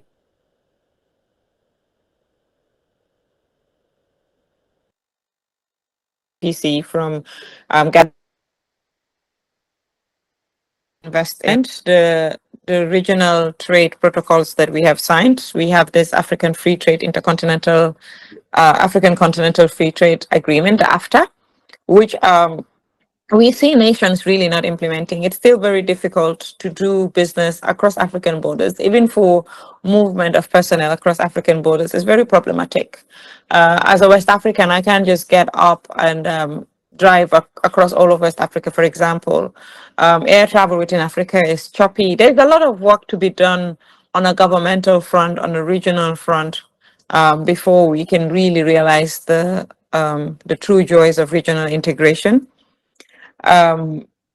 So it has to be a multifaceted approach, and African governments have to have the political will to make sure that we really welcome the idea of regional content, not just local content, but that an East African company, a West African company will also have advantages over an international company from the West mainly, or from Asia coming in. But what we see is, for example, if we launched a bid and a Gambian company, if we strictly apply the laws of local content, a Gambian company doesn't come in, we evaluate a Nigerian company on the same basis as the Western company, and we'll probably even give it to prefer a Western company. So it needs, frankly, political willpower on a regional scale. It needs the implementation of free trade protocols that we have signed, and executed, and the preaching of the gospel, really, that would be spearheaded by regional initiatives such as the African Energy Bank, because consolidation is what is key. For too long, we've been left behind because of the fragmentation that exists both nationally and regionally. Thank you. Thank you, Mrs. Kani. Seeing Professor Wumi is raising his hand. Yeah, Yes. over to you, Professor Wumi. Okay, thank you very much. I think Kani spoke extensively with respect to the divide and rule tactics that is actually hindering Africa from emerging to its potential. But let me explain the reform of the oil and gas industry in Nigeria took 20 years. It started in 2000 and ended up in 2021, which is actually created too much cloud on the environment, on the investment climate in Nigeria, and of course, opened the door for emerging African oil and gas producers. Listen, the oil and gas industry is complex, capital intensive, and risky. And that's why the idea of joint venture becomes so important. Yes, I wish the international companies can take the lead. You will not believe that BP was the national company. BP was a national company to start with. Even Total was even Equinox was a national company, and we have national companies that have international dimension, like PDVSA of Venezuela, Petrobras of Brazil, and Petronas of Pertamina of Indonesia, and so on. What the African national companies have not been able to do is keeping the agency mentality as if they are an agency of the government. And quite often they become the cash cow, which limit their ability to be able to have retained earnings to do. And that's what the PIA did to NMPC. They are not there yet. The one is hoping that the governance structure is going to be able to make them also transform to the type of international company we have in mind. In fact, it's not that Nigeria has not tried to bolster indigenous company to grow and become like international company. We're in the second phase now in Nigeria to build local company into an international reputation. And so you will see, you can learn from what happened with the Renaissance that is trying to buy the asset for shell in onshore and shallow water. And you can also see another big company, AS International, that is also trying to sort out themselves. The chairman is Tony Lemelu with international experience. And also you see Sahara Energy Group that we are hoping that they will go beyond Nigeria and be able to. This is where I think the emerging petroleum companies can seek joint venture with some of these big companies that you have in Nigeria to participate in developing the asset. I'm not opposed to partnering with international companies. Don't get me wrong. I'm a global man myself. But if you don't retain earnings in the continent, we are going to continue to suffer the consequence. If you look at the population of Africa, there are three. If you look at India, China, and Africa, that's where you have the three biggest population in the world are in this continent, and they are a race, just like Africa is a race as a whole. And I think you mentioned something about international trade. If we continue to dollarize our economy, we are never going to emerge from poverty. If I had to trade in Ghana, between Ghana and Nigeria, and I have to convert CD to dollar before I can buy Nigerian product, I think the East African are still trying because maybe I think they have a uniform currency. Correct me if I'm wrong. That you can use that currency to trade without converting it to another currency. That will help us to be able to expand the trade opportunities. It's difficult. It's easier said than done because we have to develop, we have to depend on politicians who are actually majorly, even globally speaking, very myopic. They don't think beyond the election cycle. But the business cycle cannot do like that. And that's why the political process must help us to see. I'm not preaching for a uniform currency, but if it is possible to have a uniform currency through which we can convert our currency without going through the United Kingdom pounds or the US dollar or the Japanese yen or China's currency. I think that's one thing that African Union can begin to think about. But what again is very right on the mark. Fragmentation. Listen, we can't even have, in Nigeria, for example, we have so many airlines and we cannot take advantage of the open interface, what we call reciprocity. If I give you permission to land in my country, you must give my country permission to land in your country. We can't even take advantage of that. It's coming together. United we stand, divided we fall. And we have to apply this to the energy sector. Because capital intensive, risky, but the reward justifies the risk. I'd rather be a CFO of a big company than a managing director with only 10 employees. Thank you. Thank you so much, Professor Umi. I'm seeing Mr. Robert Bill is raising his hand. Mr. Robert.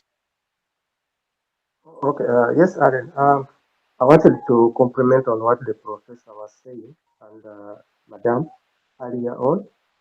Maybe before I do that, I want to let him know that the East African currency, the common currency, is still under the process. As he said, few presidents are okay with it and others are still discussing, which is the major problem for Africa because reaching to an agreement takes time. I think this has been in the process of having East African integration for so many years, and now for the currency has been being discussed for over 5 years, and up to now they have not yet come up with a final decision. I think which is the one laying us as Africans to follow. On the other hand, of attracting African companies to get involved in oil and gas, I think in Uganda we have tried, as I said earlier, when we had the last round of bidding, there are Nigerian companies which did it and they actually got the blocks which they are supposed to be working on. And also we have a national oil company, which also bidded and has a block and they're also working on it. So we are trying to build our local capacity and also African capacity. But the challenge remains the funds. Even if we do have we have given them the blocks. Some of them have owned the blocks for the past 3, 4 years and they have done nothing because we don't have the money to start on the process. So you find that they will have their block again re-advertised because they have not yet done anything on the block. So the capital is still a problem for most of these African companies. Though I think the governments are trying to make sure that they give them opportunities, but the capacity, both finances and also in terms of technical capacity. Another thing we need to look at is the local content, the transfer of knowledge, especially among Africans. You will find it's very hard to find right now, to find like 10, 20 East African oil and gas people working in Ghana or in Nigeria or somewhere else. You find that we are limited on employment. We don't get opportunities where people can work outside of their own areas or their own countries. Yet we are comfortable bringing those guys from outside to come and work here, uh, trying to impact knowledge on us, which is good. But still, you'll find that after 10, 15 years, we still remain in the same circle. They're still saying, no, Africa is not yet ready to, or Ugandan is not yet ready to take up this position because we don't have experience. Yet, we see we have been in oil and gas for more than 10 years, but still, when they advertise a job for 10 years, you find there is no one who is able to take up that job.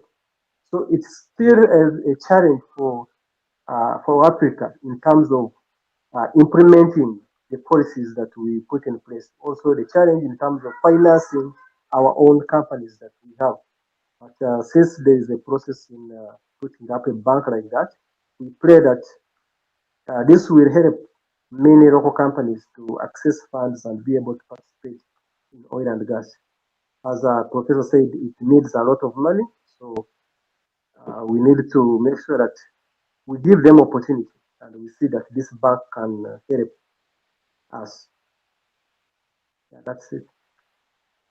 Oh, thank you so much, Mr. Robert Bill from Uganda.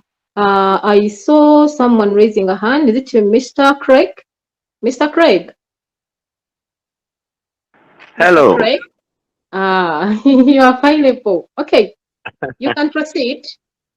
Yeah, so I agree with the point that was made by Kane Joe, but I want to appeal to both our esteemed speakers, that are Prof and Kane Joe, that with the establishment of African Energy Bank and looking at the fragmentation of the various of the national oil companies or local indigenous oil and gas companies, they should make an appeal to African Energy Bank to make sure that any kind of financing for any oil and gas project, they should see these indigenous companies coming together if you come as an individual entity, maybe they should find a way of denying you access to financing. For instance, GMPC in Ghana should be able to collaborate or enter into a joint partnership with GMPC of the Gambia or any other national oil and gas company. I think that way we should be able to explore our oil and gas resources, because at the moment, let me use Ghana as a case study. We have so many blocks that are available. Investors are not coming. And should should these oil blocks continue to remain? So certainly no. We have to explore them. If we should come together and avoid this individualism, we should be able to explore this oil and use the proceeds or resources to develop our infrastructure, just as Prof said. So that's my humble appeal to them. Okay, thank you so much. Thank you so much, Mr. Michael. And there's a question here going to Professor Wumi from Mr. AJERAP. How much of the role can available carbon capture technology play to reduce the African oil producing countries? Professor Wumi? Oh, please repeat the question again. I didn't hear. The question is, how much of the load can available carbon capture technology play to reduce the African oil producing countries? Oh, to reduce African, to help them, or to reduce it? Yeah, to reduce the African oil producing countries. Okay. Yeah, the question is because I don't understand how to reduce African oil producing countries. But you want to reduce carbon emission in African oil producing countries. If that's what the question is. Well, let me look at it from reducing carbon emission in African oil producing countries. Technology is key. Let me give an example that when I was in the university, nobody taught us horizontal drilling technology. The best we could do when I was in Shell about 44 years ago is do what we call directional drilling. Today, 40 years later, horizontal drilling technology is part and parcel of oil and gas development. When I went to the US several years ago, the biggest challenge was acid rain that is coming from power technology, power generation.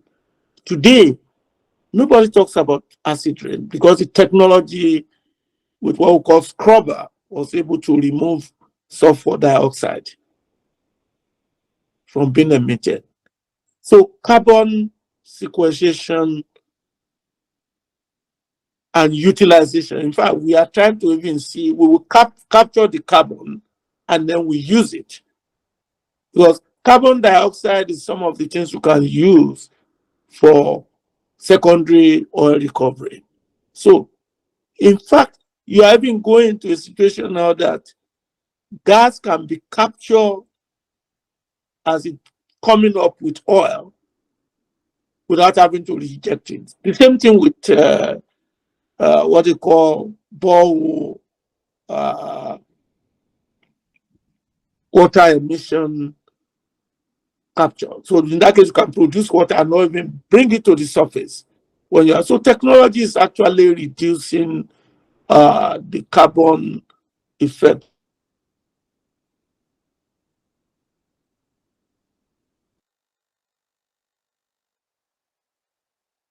It's with respect to using oil as a transportation fuel. And that technology is equally possible. So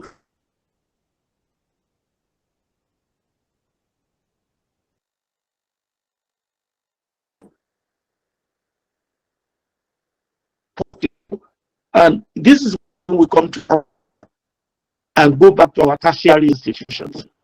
which are run down. We need to move away from producing graduate for employment and develop a curriculum to produce graduate for entrepreneurship.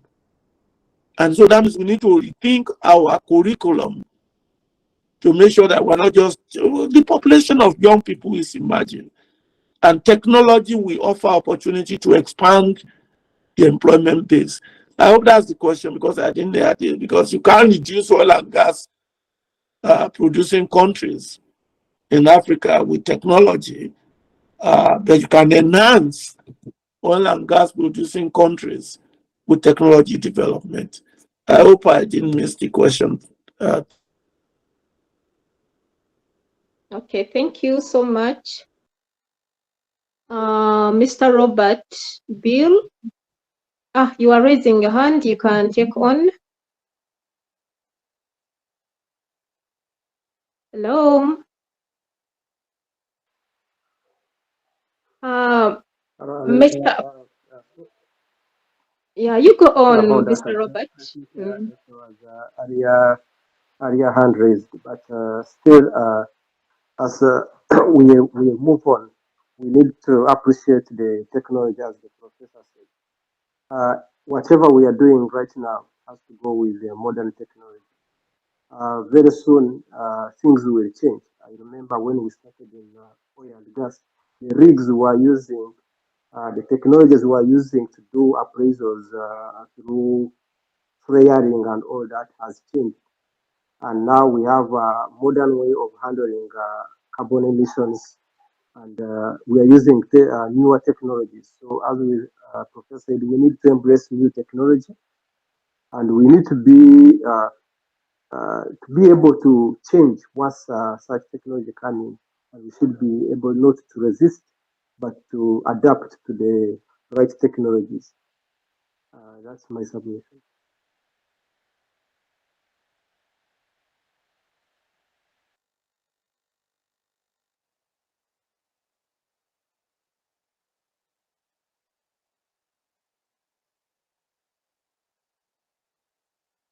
Thank you so much, Mr. Robert. Once again, I'm Allen Atwine, Managing Partner, Surprise Africa. Yeah, your host for today's African Energy Outlook second half 2024. Right now, I'm going to invite Mr. Kamara from the Republic of Gambia to come and take over. Mr. Kamara? Mr. Kamara? Is Mr. Kamara on? I think he has gone. Where is Mr. Adiola? Mr. Adiola of Advisors Report. Anyway, thanks for everyone for attending. I think we are ending the session today, and we are looking forward next time to host you people. Thank you so much. We are looking forward to take African energy sector ahead. Thank you so much for attending. Thank you so much for moderating. Yeah, Mr. Craig, would you like to say something to the guests? I just want to appreciate everybody, especially you, for hosting the first, sitting in to host the first webinar for AJERAP. I also want to use the opportunity to appreciate Mrs. Kanye Job and the professor for the time they have spent. I mean, they have shared insightful insight into the Africa's energy sector, and we pray that we'll have the opportunity to organize more of such events. Thank you. Yeah, thank you so much. Thank you for the discussion today. Although it's my first time to join you, but it was a resourceful afternoon, actually. Thank you so much. Yeah, thank you, Mr. Felix. Professor Wumi, I don't know whether he has left.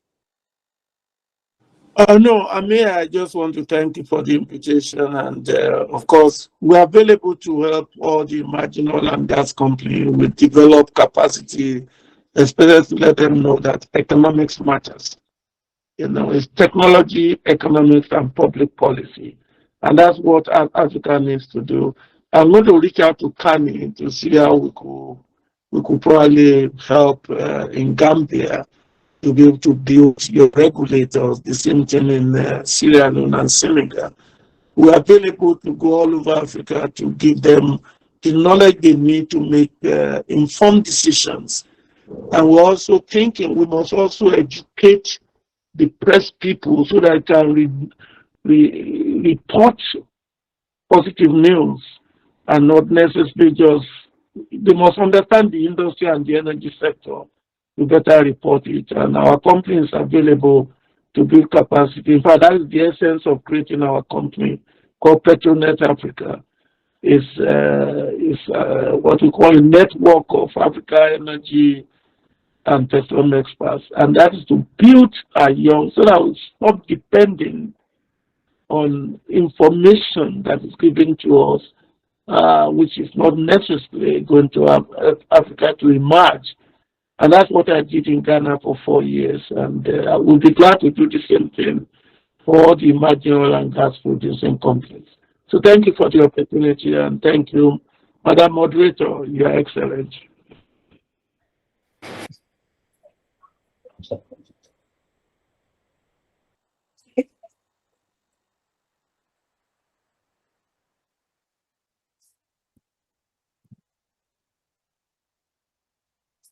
Mrs. Kani. Thank you very much, Madam Adwina. Thank you for an excellent moderation of this forum. It has been an interesting and insightful 2 hours, spending time with yourself and AJERAP and my fellow panelists, Mr. Roberts and Professor Wumi. I've learned a lot, and I do look forward to hearing from Professor Wumi. We'll be taking it off this platform and engaging to see how best we can work together to improving the dynamics of the landscape in the MSGBC region. Thank you to Mr. Michael for engaging questions, and to everyone who asked the question, and Mr. Sanakamara for that beautiful overview and presentation he did earlier. Thank you, Madam Atwine. It was a pleasure joining you all. Thank you so much. Yeah, I think we are ending this session. We are ending this webinar. See you again next time. Thank you. Thanks. Bye. Thank you. Bye-bye. You're welcome, sir.